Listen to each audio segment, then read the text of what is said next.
Allez-y. Ça tourne. Alors, du coup, sur la voiture, il y a des taches partout. Donc, tout d'abord, pour gagner du poids, j'ai décidé de demander à mon petit frère de m'arracher mon beau béquet. Parce que quand je lui ai demandé d'avancer la voiture un petit peu, au lieu de démarrer et de l'avancer, il s'est dit, tiens, si je la poussais par le béquet. Donc, voilà. Ça, c'était pour l'allègement. Par là-bas. Ouais, il posait délicatement, je le remettrai un jour prochain. Du coup, oui. Juste faire un point sur ce qu'on a fait sur la voiture. Ce qui a été fait. Parce que bon, on n'est pas resté non plus 4 mois sans rien faire. Oui, malgré qu'on ait dit que la vidéo arrivait bientôt. Bah, bientôt, 4 mois, ouais, bah oui, c'est pas un an non plus. D'abord, j'ai changé ça. Ça, c'est les caoutchoucs de triangle. Et en fait, sur Autodoc, j'ai vu que en regardant un peu tous les trucs en caoutchouc là, j'ai vu qu'il y en avait des pleins. Je sais pas si on voit, peut-être, voilà. Il est plein, il n'y a pas de trou en fait, parce que lui, bah, il y a des trous. Et ça va permettre... je voulais pas non plus passer en... Powerflex là. Ouais, en Powerflex, parce que bon, c'est bien, mais t'as toutes les vibrations, c'est trop rigide quoi, Powerflex. Et là, rester en caoutchouc, on allait avoir une direction quand même plus précise, mais en même temps confortable, parce que ça reste du caoutchouc. Et puis ça coûte 12 € sur Autodoc. Marque Tête Gun. Tête Gun. Top Gun. Voilà, sinon là-haut, pas de changement. Le régulateur, bah depuis 4 mois, le régulateur il régule toujours. Depuis 4 mois, le régulateur il régule, hein, voilà. pas de problème. À un moment, j'ai cru qu'il régulait pas trop, mais en fait, c'était juste des fuites d'essence. Hein. Donc, forcément, quand on a des fuites d'essence, on roule plus aussi riche qu'avant. Donc, bref. Oui, c'était quoi? C'était tes colliers? Ouais, c'est les colliers qui colliaient pas. Exactement. Bah, c'est vrai que augmenter la pression, c'est bien, mais derrière, franchement, toutes les durites et tout, ça fait. Faut changer les colliers, changer les durites, et enfin voilà, ça amène des fuites. C'est comme ça. Donc, mais bon, c'est toujours moins cher pour l'instant. Ça c'est nouveau ça. Ouais, oui, c'est un câble terre. C'est franchement, je sais pas, j'aime bien. Ouais, ça c'est bon, on en parle après avoir oui. fait tout le truc. Je vais te dire qu'est-ce que c'est. Qu'est-ce que c'est? Ben, on en parle tout à l'heure. Oui, du coup, bah ça marche toujours très bien. Nickel, rien à dire. Voilà, la boîte à air, elle a pas bougé. Ouais, il va falloir que je fasse un truc quand même là-dessus, parce que du coup, elle prend la température et tout. Elle prend un peu trop d'air chaud, ouais. Bah ouais. Et c'est pas terrible pour la gestion moteur, ça c'est pas terrible. Sinon, grosso modo, sur le haut moteur, on n'a pas... si, j'ai changé les joints de cache-culbuteur, la petite durite des vapeurs d'huile, j'ai mis du Top Ran, il paraît que c'est bien. Enfin, voilà, changer les 2-3 joints. Et ensuite, c'est en bas que ça se passe. Voilà. Hop. Bon bah, comme vous pouvez le voir, c'est bien gras. Pour la graisse, pour pas que ça rouille. On a changé les joints de crémaillère de direction assistée parce qu'il commençait à fuir. J'avais du liquide de direction dans les soufflets. Donc pareil, sur Autodoc, je trouvais le kit de joints internes. Si vous voulez voir un peu comment la démonter, il y a un gars qui s'appelle Fab qui fait une vidéo là-dessus qui est sympa, qui explique comment démonter les trucs. Ça va, c'est pas trop compliqué. Par contre, quand les joints sont neufs, il y a un certain temps avant que ça retourne bien. Parce qu'au départ, franchement, j'étais un peu surpris. C'était encore plus merdique qu'avant, quoi. Le volant il revenait pas, c'était vraiment un truc de ouf. Mais en fait, c'est que les joints étaient tellement neufs que ça glissait pas bien, quoi. Donc changer les joints de ça. Nouvelle biellette aussi. Et du coup, les caoutchoucs pleins derrière. Ça, c'est facile à changer. On lève la roue, on dévisse les deux boulons là. Et du coup, bah là, on s'embête pas. On découpe le caoutchouc, vu que ceux d'origine, il y a 3 morceaux. Il y a 2 points en caoutchouc qui fixent le tout. On les découpe au cutter en faisant attention. Comme ça, on peut dégager la partie en acier. Et après, il n'y a plus qu'à prendre la meuleuse, couper cette bague en acier là, pour pouvoir la dégager du triangle. Et puis la scie à métaux, on découpe celle-là là, pour la dégager. Et puis après, la nouvelle, on enquille avec un maillet, une grosse douille. Et puis voilà quoi. Donc ça, c'est pour la partie ici. Bon après, entretien basique, hein, j'ai fait une vidange et tout ça. Rien de spécial. Ouais, c'est tout. C'est tout et ça roule tous les jours. Bon, bah, du coup ensuite, on va installer la bicarto. Qu'en dis-tu? Donc c'est rien de plus qu'un interrupteur hein, connecté au Kadata. Ouais, simple interrupteur on-off. Parce que c'est pareil, hein, c'est comme la plupart des choses, bah, il faut qu'il y ait un connecteur qui soit mis à la masse pour activer l'autre cartographie.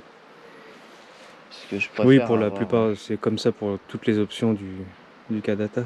Bon, si tu regardes le launch control, c'est pareil. Le pied à fond, c'est pareil. Ouais, le pied à fond, c'est pareil, ça faut qu'on vous le montre. Au final, c'est bien parce que je l'avais pas activé au départ. Et puis en fait, j'ai découvert un peu par hasard en passant ma vitesse. Vu que j'ai mis le capteur du launch control sur la pédale d'embrayage, je crois qu'à un moment donné, ça a activé le launch control quand j'ai passé ma vitesse en fait. Et du coup, ça a fait entre guillemets le passage de vitesse pied à fond, même si j'avais pas activé le truc. Et du coup, derrière, je suis retourné sur Tuner Studio et je l'ai activé, puisqu'on peut régler des choses différemment. Et donc, vu que mon capteur il est sur la pédale d'embrayage, dès que je débraille, ça bride le moteur à l'allumage. Ça permet de garder le pied à fond sur l'accélérateur pour passer son rapport. Et ça, ça fait du bruit quoi.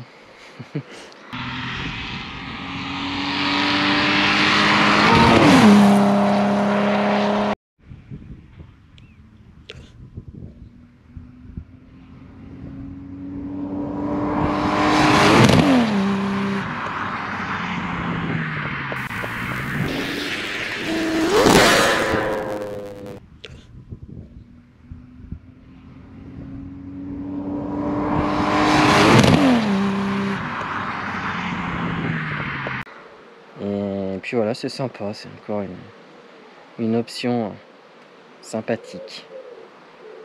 Pas trop compliqué. Enfin, pas trop compliqué.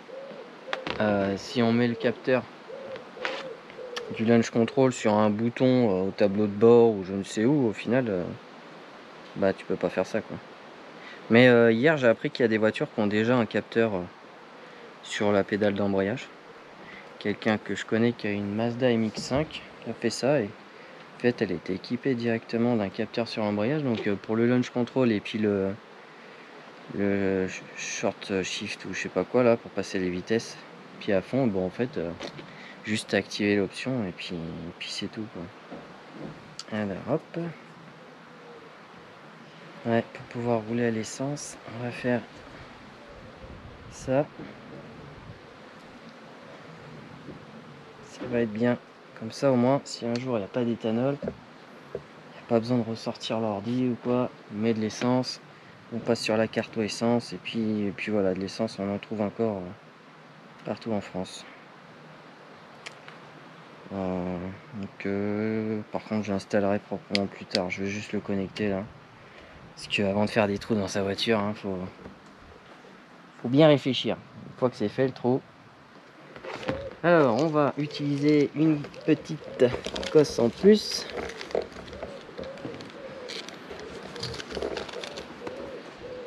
Voilà. C'est minuscule. Ah ouais, t'as vu ça un peu comment c'est tout petit? Et puis je crois qu'il y a dans une des vidéos tu disais que tu regardais peut-être pour un capteur flex fuel, machin. Là. Mais finalement c'est peut-être pas ce qu'il y a de plus intéressant. Ouais, j'étais un peu déçu. Ouais, au départ je voulais acheter un capteur flex fuel. Et du coup au final, déjà les capteurs ça coûte cher.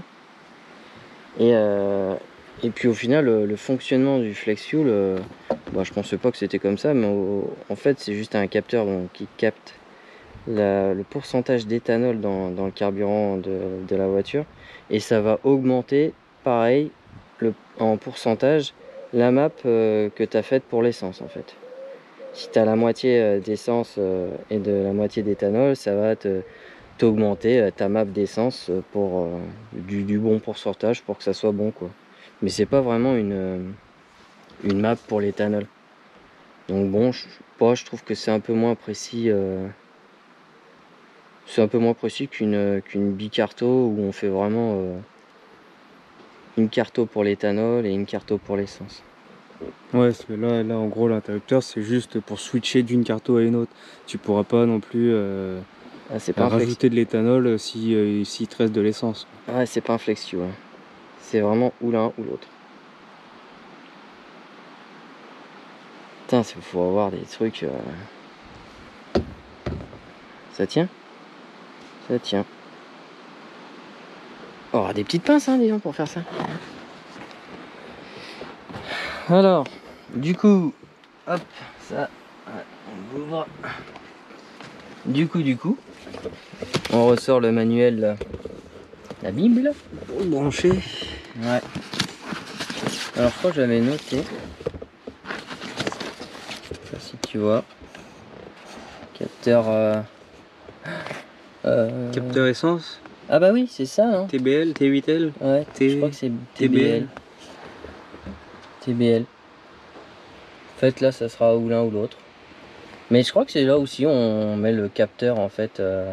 Après c'est sur le logiciel de toute façon que tu choisis sur Tuner Studio, non? Tu choisis sur quel. Oui, c'est ça. Donc si c'est pas forcément TBL. Oui. Putain, il est même pas. C'est à vous d'assigner les sorties. Pourquoi il était même pas connecté? Ah, ça marche même pas connecté. Alors. Bah vu qu'il marche pas et qu'on le met que pour la vidéo. Tu m'étonnes. Hop. Alors. Tiens. Un bout de gaine. Thermo. Il est où le fil? Le fil rouge. Pas se tromper. Bah c'est ici. Oh, c'est moche. C'est moche parce que ça, tu vois, c'est trop large. C'est fou, hein. Eh, faut prendre des pinces de dinette hein, pour faire ça. Poly Pocket. Ah, ça y est, ça tient. Hop. C'est tout bon. Donc ça, c'est bon. Ça, c'est bon. Voilà. Bon, et ça... Trouver une masse. Voilà. Et franchement... Hein,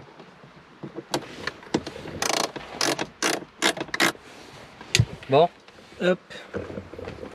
Et là, il y a paramètres de basculement des tables 1 à 3. Bon, on peut faire 3 cartos, quoi.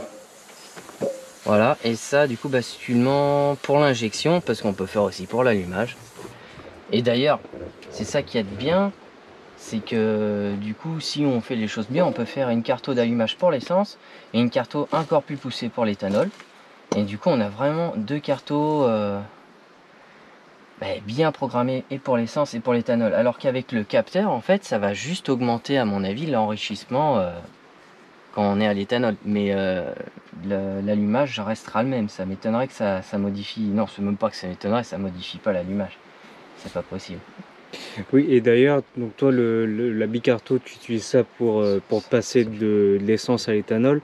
Il y en a qui s'en servent juste pour avoir une carto soft et une carto plus agressive aussi. C'est vrai, c'est ça.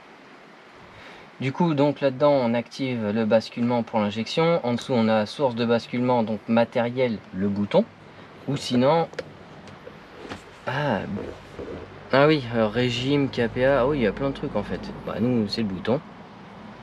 Ah, t'as vu, oui, suivant le régime, bah c'est ça en fait, quand l'autre il utilise et le capteur papillon et la pression du bloc. Suivant le régime, hop, il peut passer sur une autre gestion moteur, c'est pas mal.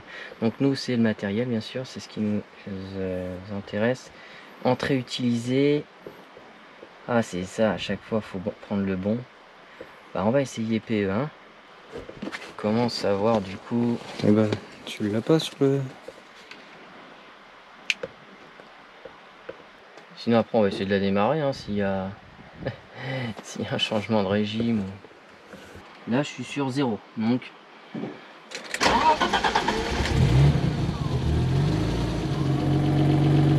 Bon, elle est bientôt chaude. Eh ben, ça marche. Ça marche. Ça marche. Donc T'as mis sur lequel? PE1. C'est ça. Donc c'est magnifique. Maintenant, il n'y a plus qu'à... Ça fait longtemps que je n'avais pas dit ça. PE1. Maintenant, il n'y a plus qu'à rester sur 0 parce que de toute façon, je suis en éthanol. Et quand j'aurai plus d'essence, enfin plus d'éthanol, je ferai le plein d'essence. Et là, j'activerai...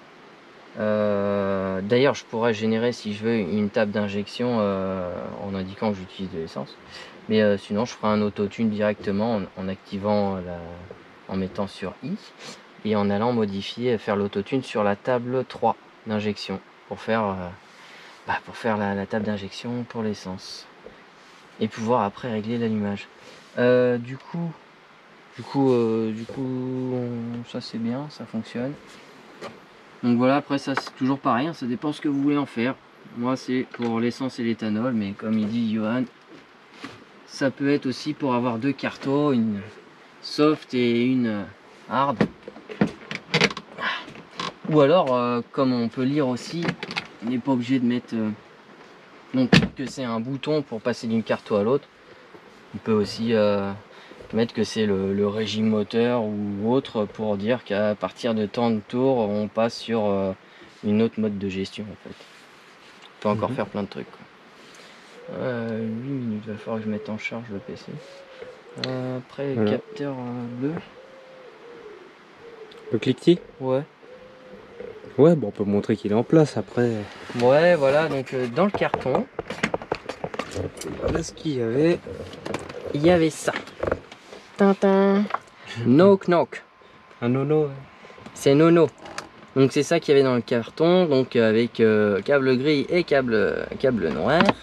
Avec juste un petit papier dessus et marqué donc les 3 fils dans le fil noir. Donc au bout du câble gris, au bout du câble noir, il y a la connexion rapide déjà toute créée qu'on peut connecter du coup sur la map barreau. En fait ça reprend le 5 volts, le GND et du coup le barreau de 0 à 5.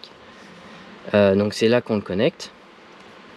Et du coup, au départ ça marchait pas parce que en fait à la base on savait même pas si ça c'était le capteur cliquetis ou si c'était pour lire un capteur de... Ouais, c'est clair, moi je pensais qu'on allait le mettre et puis hop ça allait marcher, mais non, ça c'est pour lire le capteur cliquetis, mais bon c'était pas vraiment si c'était expliqué, mais bon ouais, j'ai pas fait gaffe. C'était expliqué en anglais quoi. C'est voilà, exactement, c'est pas mon fort l'anglais, du coup effectivement, c'est un module qui permet de traduire.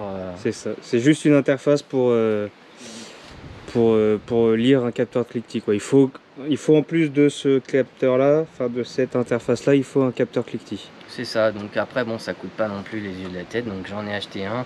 J'ai acheté du coup un 3 fils en me disant que c'était mieux qu'un 2 fils.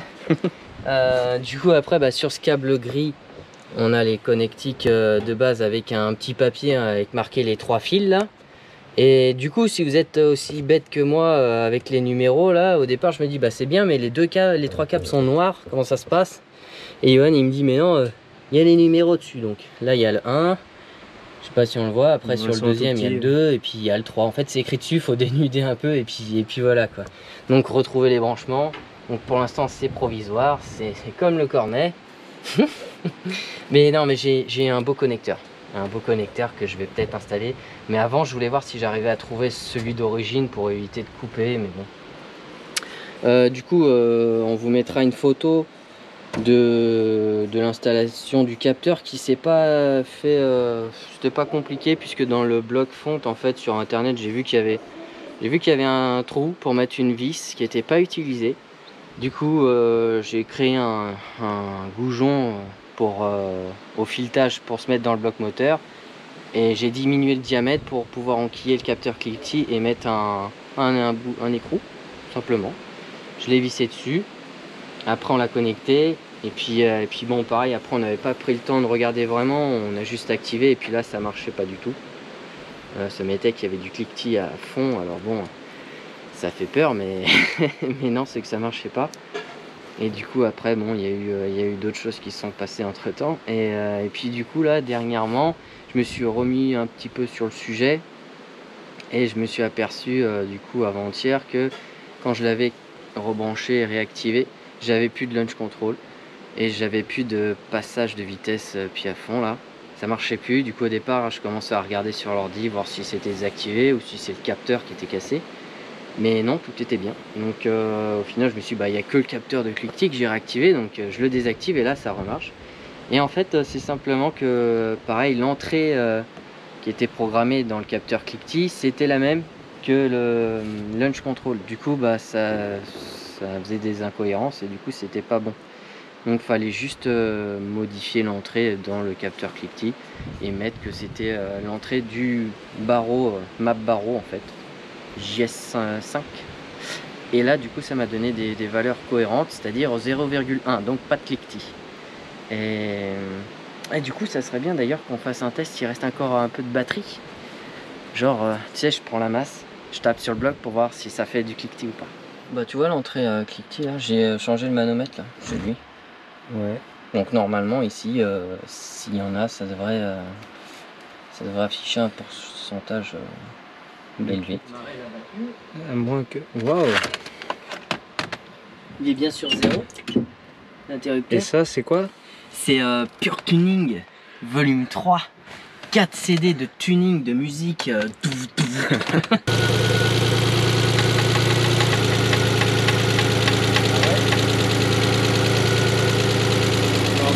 Que dalle. Il y a que dalle. Bah sinon le truc de cliquetis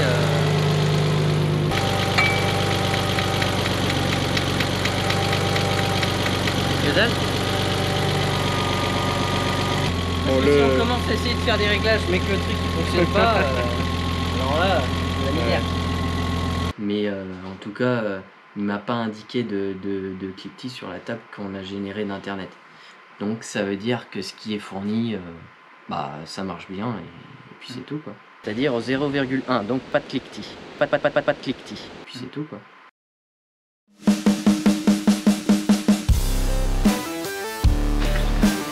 Donc ça c'est la nouvelle arrivante, c'est dans celle-là que tu vas mettre le turbo. Ouais. Non. Ça c'est un nouvel achat. Il y a celui qui a la tête dans l'air. En tout cas il a de bon goût. Voilà, donc voilà, ça c'est un 318 IS, a priori, de couleur grise, qui vient de B, Bulgarie, non, Belgique. Et puis voilà, bah, il s'est acheté ça il y a très peu de temps et donc il va la refaire petit à petit. Hein. Donc il y a pas mal d'endroits où il y a un peu de rouille. Lui il les a les conduites. Pour Ah les étriers, oui, tout ça. ça c'est bien ça parce que ça vaut une petite fortune. Ah, si un jour ça disparaît, il le verra peut-être pas. Hein. Qui sait. Bon, et puis voilà quoi, ouais. Complète d'origine, donc une bonne petite restauration carrosserie pour la rouille et tout ça. Après une bonne révision moteur pour qu'il puisse s'en servir et puis profiter quoi. Donc, encore un nouveau membre dans le club.